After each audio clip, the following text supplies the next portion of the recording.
And for New South Wales and our economy alone, when Taylor Swift arrives here, it's expected to see a boost of about $130 million. That's not even including her visit to Victoria. So she's truly taken the world by storm.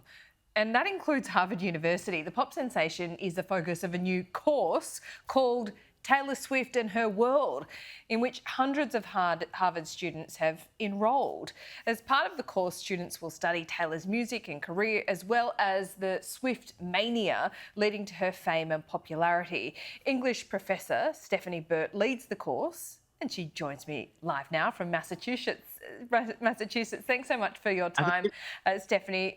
First of all, why does Taylor Swift warrant this kind of course at Harvard?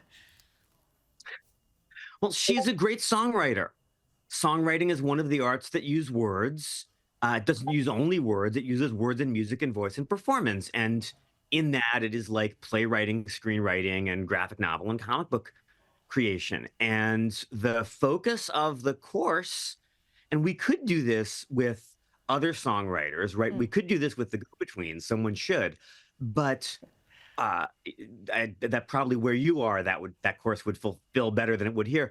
What we're doing mostly is looking at how the songs work, why they work, how the words go with the music, why they are so moving and so effective, and what connections they make, not just to other Taylor songs or to other songs, but to other kinds of often older or other literary works by Willa Cather, by James Weldon Johnson, by Alexander Pope, by certain contemporary writers. It's a literature course. Songs are a kind of literature. Yeah, it sounds like almost a philosophy course as well. Is that fair? I think it's a philosophy course. I think it's a literature course.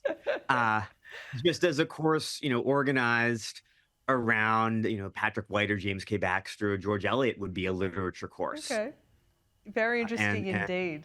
So do you look at how compare to work Taylor Swift to, other great songwriters? I'm thinking, John Lennon, for example. Here in Australia, I could think of, Nick Cave. Don't know whether you're familiar with his work, but what makes her so special, do you think? I'm familiar with Nick Cave. We aren't looking at Nick Cave. We are looking at the go-betweens. We are looking at Carole King, who Taylor herself has cited as a major example. We're looking at parallels and sort of distant non-parallels. Prince, for example, who's also a great versatile songwriter, but a different approach. At this level of popularity, it's sometimes a mystery how someone becomes this big, but we can say, why does her work speak to so many people, and why has she managed to bring so many of us with her as she grows up and goes through various eras and changes of style?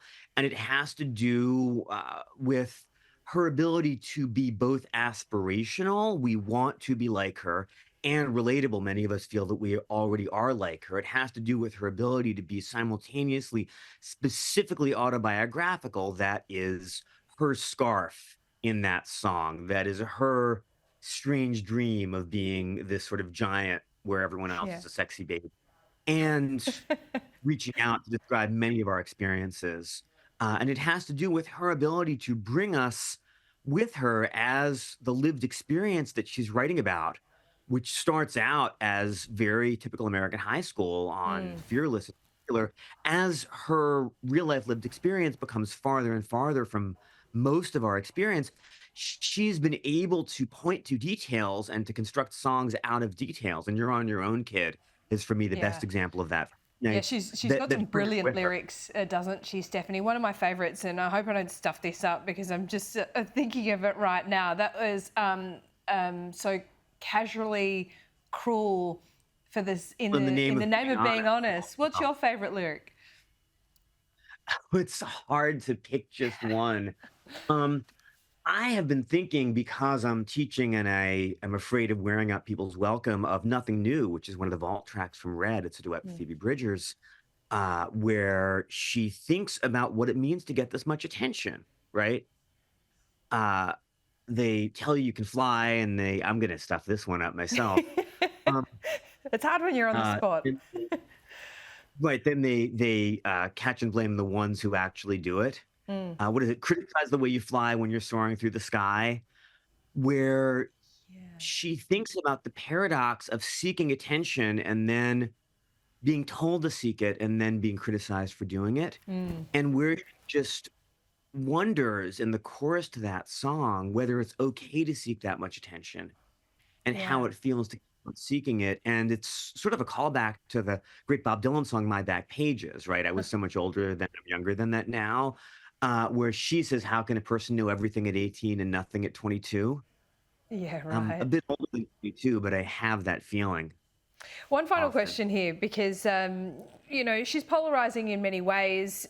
She's not universally loved, but No, those that love her really love her hard. But no one is. No one is up among. universally loved. I would say that she certainly moves economies. We've seen her move the electoral roll in the United States. Yeah. Does she have political influence? She can remind people to vote who wouldn't necessarily remember to vote, especially young people. And as you may know from watching American and for that matter, Australian elections, every vote counts. You never know when you're going to be the vote that moves that needle. So I don't know if she's going to change how anyone votes, but if you pay a lot of attention to Taylor and only intermittent attention to electoral politics, her reminder might be the reminder you need.